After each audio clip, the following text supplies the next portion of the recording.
So you're an American or a foreign property investor researching to find out more about buying a property here in the UK because you want to avoid any mistakes. So in this video, I'm going to share with you the 5 most common mistakes when foreign buyers are buying property here in London, especially throughout the very beginning of the process. And make sure you stick to the end because I'm going to give you a bonus that's going to make all the difference in terms of the money that you put in your pocket. So first off is neglecting tax implications here in the UK.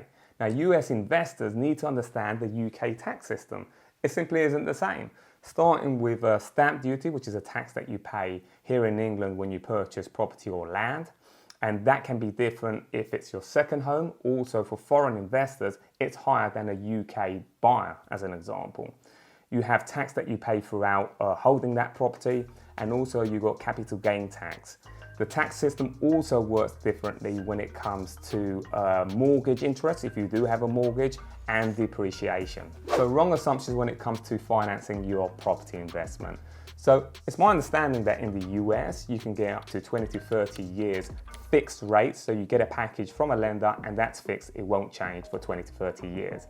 Here in the UK, that doesn't happen. Typical is going to be 3 to 5 years. So what happens? You secure for 5 years your package. At the end of that term, you can go out there and shop around and see if there's any better rates. The problem with that, of course, is that interest rates may have gone up. For example, what we're seeing today, which is typical to see 5-6% interest rates for buy-to-let investors. And if you want to speak to a property consultant about your purchase here in the UK as a foreign buyer, feel free to book an appointment directly with me. You have direct access to my calendar on that link on the description. So one thing is understanding what taxes you pay when you purchase a property or capital gain tax or inheritance.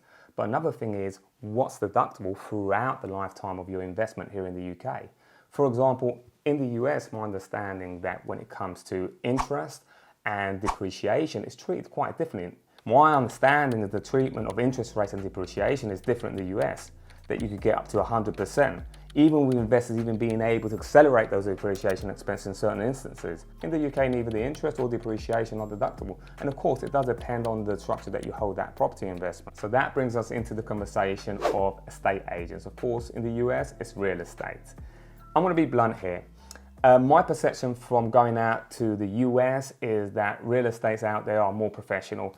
Starting with, they need a license to actually be able to execute on their task and their profession. Here in the UK, you don't. You can get up one day, wake up and say, you know what? I'm going to give an estate agent a crack. I can be an estate agent, why not? And that's it. That's all they need. So being very careful as to who you reach out to for estate agents here is going to be also critical, who's advising you. My recommendation always is, as a foreign buyer, if you're not familiar with the local area, sometimes even if you are, then get yourself a buyer's agent. A buyer's agent is going to act in your best interest, negotiate the best price for you, is going to be able to reach off-market properties that you would not be able to access yourself, and just overall do all the footwork for you. And for my last mistake for foreign property investors buying real estate here in the UK is going to be ignoring tax regulations and legislations. Now, I'm not talking about whilst you're purchasing the property. You've purchased a property and you're now a landlord here in the UK. Well, we have over 170 legislations and regulations here in the UK, and they're growing faster. We're currently going through a reform, so within the next year, there's going to be much more than 170. So hiring a professional property manager is going to be crucial in looking after your property investment here in the UK. Now, where do you find one? Recommendations is always going to be my advice. That failing, there is a lot of content out there, a lot of great and professional teams out there.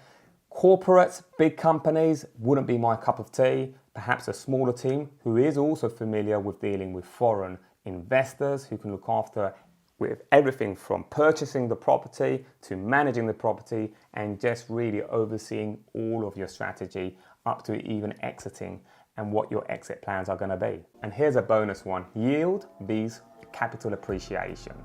Now, typically when you get one, you don't get much of the other. As an example, here in London, you will typically invest for capital appreciation. The yield is going to be lower than most parts of the other parts of the UK. And the same way goes if you invest in other parts of the UK and you're getting that yield, then you may not get that capital appreciation. However, that being said, in London for the last couple of years, I've seen a real turnaround in yield. I've seen yield here in prime London that I haven't seen in a very long time. So right now may be the best time for property investment, especially when it comes to prime London. So if you are a foreign buyer, whether that's from the US, from Asia or the Middle East, and you want to speak to a property professional, feel free to reach out to me. You can book an appointment directly with me on the link on the description.